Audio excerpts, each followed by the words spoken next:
Welcome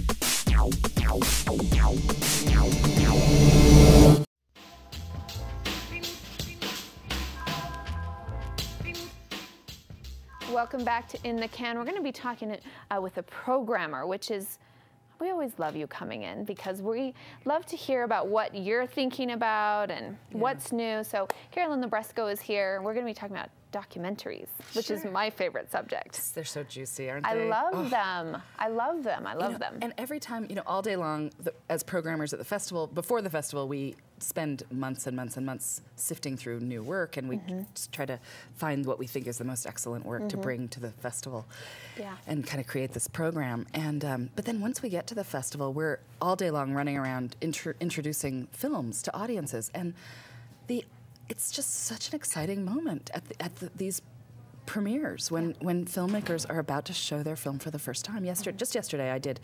I introed Page One, A Year Inside the New York Times. I would love to see that. Which is such a kind of a film about that's in our zeitgeist right now. Like, what is going to happen to the media?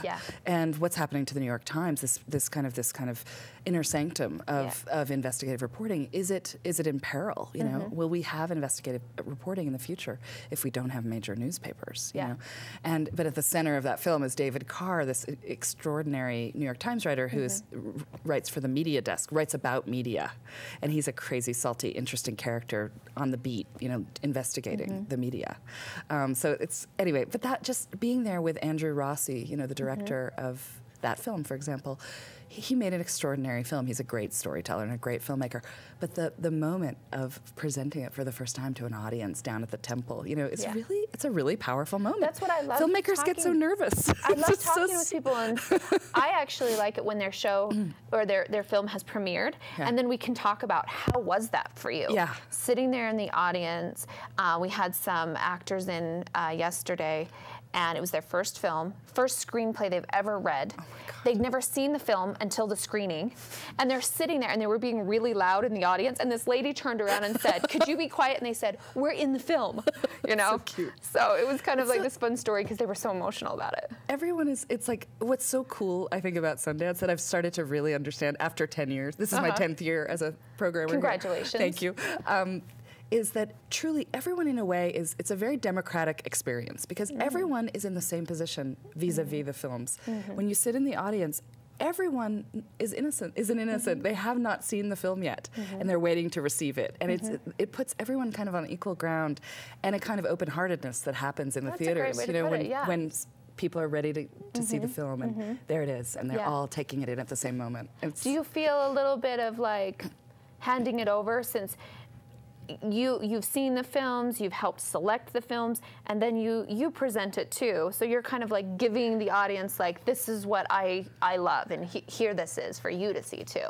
Yes, and it's really exciting. And that's really the true life of the film, is when it meets its audience. And that's why it's a magic moment at the theaters. Great.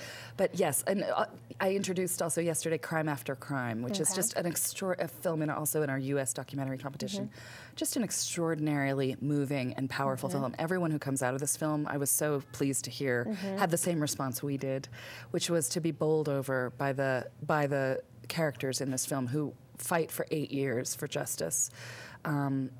And it's just I can't even, there are no words for how powerful this film is. And in that moment also yesterday, to introduce the world premiere with the subjects in the audience, these are powerful moments. We've had such amazing subjects all around, you know.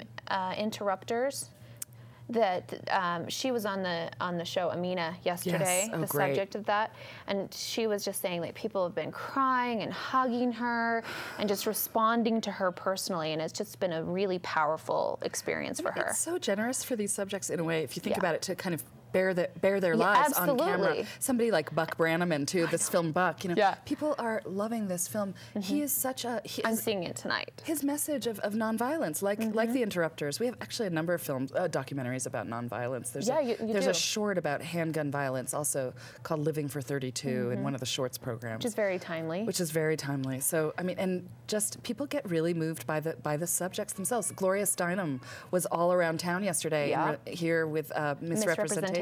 We had the director of that on the show too. Yeah. And then I heard that debate was like really spirited, and Not a debate, but the panel discussion. It was very passionate. Absolutely. I mean, these are issues, you know, in misrepresentation that we kind of thought were maybe done. You know, we thought women were kind of done, but it turns out actually, and the research bears it out, that women are being disparaged in the media in an accelerated fashion. And that's one thing I asked her. I said, we've had this conversation, but yet here you are presenting it in a new light and trying to start the conversation anew.